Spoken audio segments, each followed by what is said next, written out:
Hi and welcome to Pole Shift News. Guys, we're going to get down to the serious business of selecting where these magnetometers are going to go very shortly.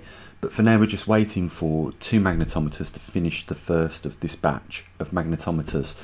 We're hoping to send them into Virginia, Los Angeles, and then over the south border of Russia or the north border of China, somewhere around that region. And then 2 are going to Australia. And you know we're gonna obviously be making just a couple of other extra ones as well, and we're going to try and get one in the other end of the southern hemisphere, so we can monitor both sides of those poles over there. I've had a couple of people ask me if I'll manufacture these for them, and I never even give it the thought a day of manufacturing them for other people other than for what we need them for.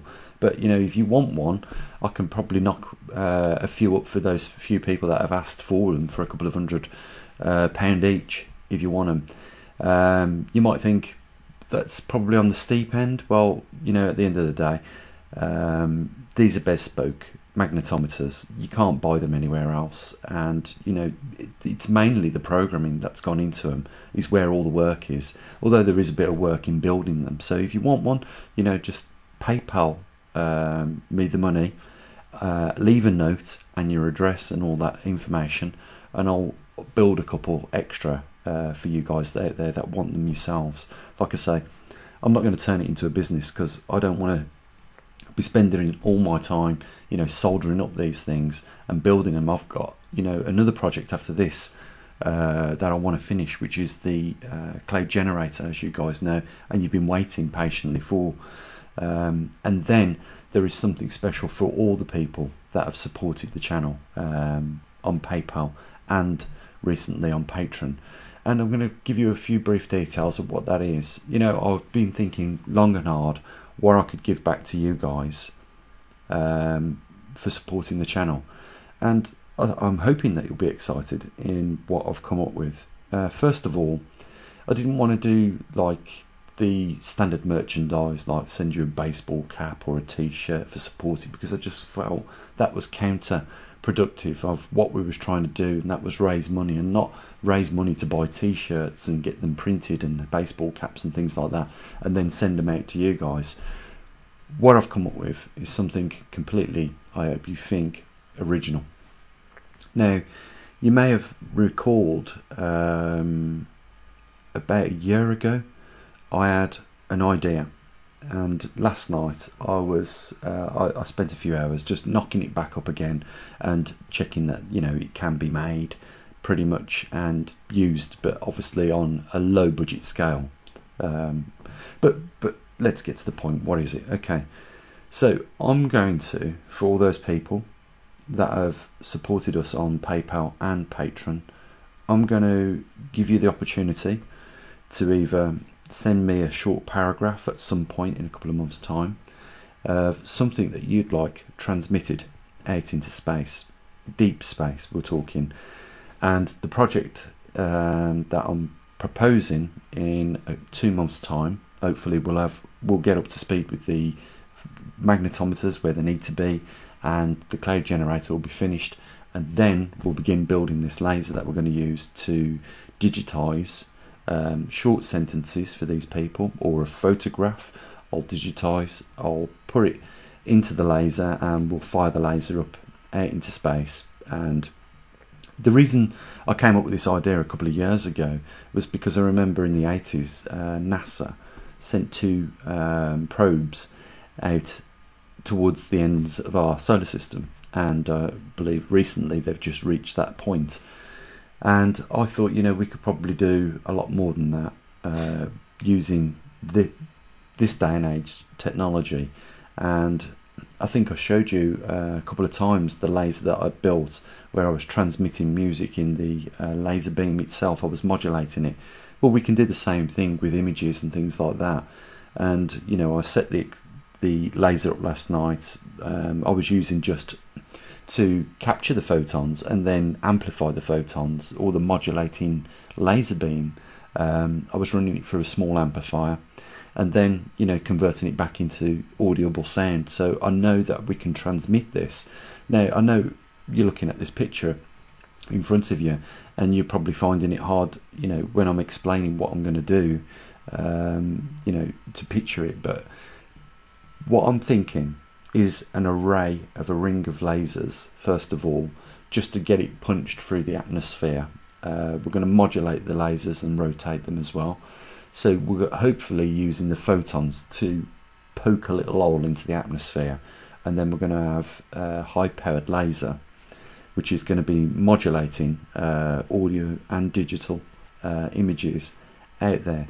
And all those people that have supported us are, you know, going to be first on the list. That's going to get their image of probably their family members, or, you know, just a sentence or something, you know, your little message, but keep it brief, and, you know, we'll fire it out into space. And the thing is this, guys, light, as you know, travels at the speed of light, obviously, and, you know, if you consider the distance from Earth to the Sun, that light takes around about 8 minutes to get to Earth. So, you know, it's not going to be a matter of months before whatever messages you guys give me, and I, you know, convert into digital or audio into the laser and fire out there, that we are going to very quickly surpass Voyager 1 and Voyager 2 with that message of your choice. And the base station that I'm going to use is going to be able to select different constellations. So if you want your message fired into the Pleiades, then you know what, guys, I'm going to be able to do it for you. So, you know, it's a great experiment, and I think you'll agree with me. It's a fantastic little offering, just to say thank you to you guys for, you know, supporting me. And, you know, at the end of the day, that little message doesn't just stop after a couple of weeks. It just continuously travels out and out and out and out. And you never know, you know, guys, you never know where your message will end up. Because, you know, I've used a solar panel to capture the photons out that the laser is firing. Those little photons are hitting the solar panel, it's converting it back into audio, and you can hear it. And I'm proposing that, you know, we may or may not, it's a big universe out there, we may have one day one of those messages intercepted and decoded and read. It might be an image of you and your family, it might be just a sentence, or it might be a little message that you wanted to put in the beam of light and send out there. And, you know, at the end of the day, guys, we can do that here. It's like I say, the technology isn't that hard to recreate, and I think it's a great project. And, you know, like I say, we're going to put it on a bed where it can be pre-programmed for different constellations or different galaxies. So, you know, it'll be something of your choice. So, you know, guys, that's where we are. But more importantly, coming back down to Earth, you know, it isn't going to be long now before, you know, we start collecting data from the magnetometers that we've got. And I'm really curious to see what's happening, more importantly, over Canada, because that seems to be the region right now where all the activity is taking place. And in that, you know, that high intensity region, or that magnetic pole over Canada, is dissipating, it's shrinking, and it's doing it in a very, in my view, a very quick amount of time. Only 7 years to the point of where it is right now, and I reckon another 5 to 7 years, and it won't be there. And as a result of that, we're going to see a rapid shift in just less than a decade, guys. Can you believe that? We are right here, right now. We've been talking about this for nearly a decade, and we're here. You know, I didn't anticipate it was going to be so soon, but I didn't also anticipate it was going to be like mainstream science. I knew it was nowhere near 1,000 years off, or like now they're saying it could be 100 years off, or it could even be a shorter period of time. They seem to be coming round to the fact that, you know, it is about to happen, and that's what we all need to bear in mind. And that's why we built these magnetometers, so that we can get an idea of how fast things are moving, and perhaps, you know, some people might be putting it off till a later date before they start to take action. What I'm talking about that is that little insurance policy.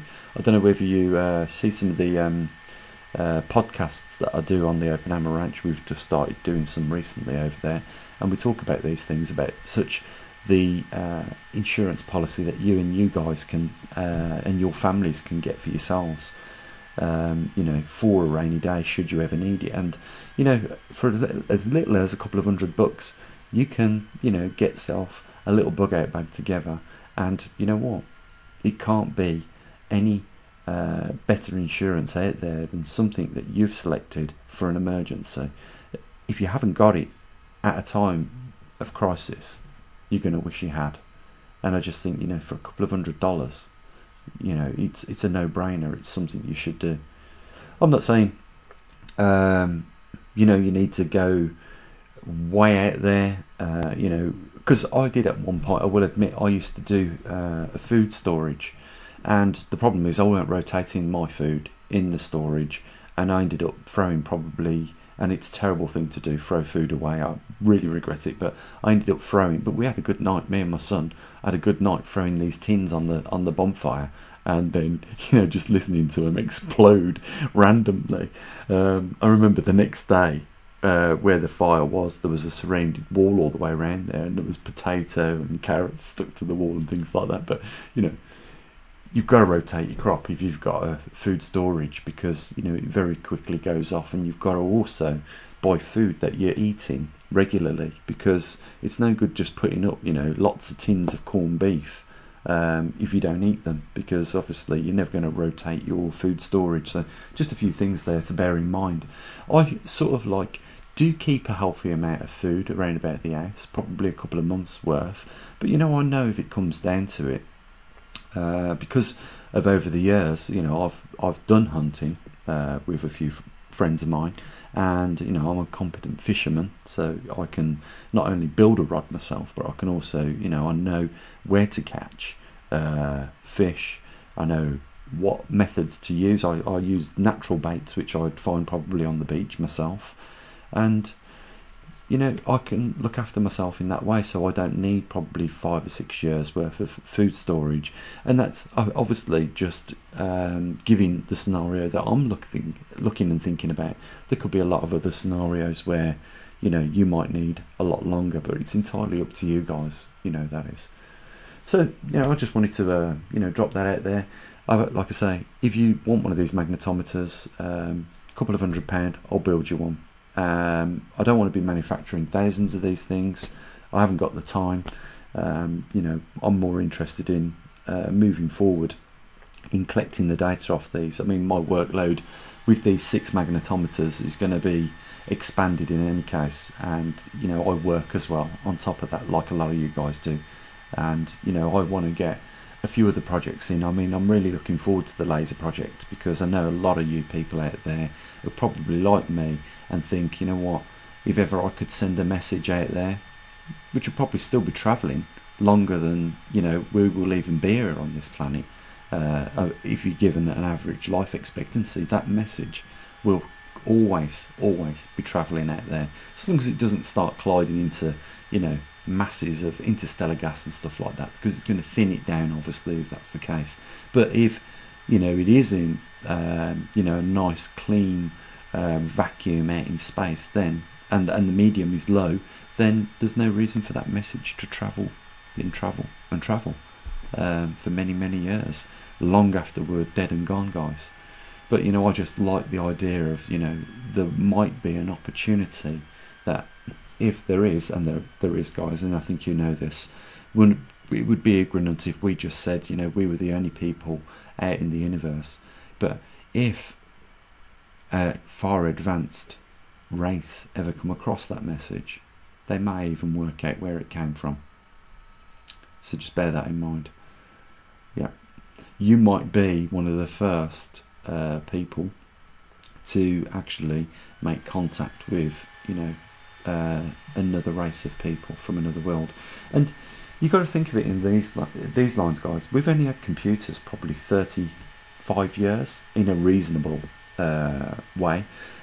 Can you imagine what a civilization on another world that's had 10,000 years worth of computers, where their technology is right now and the things that they're capable of doing.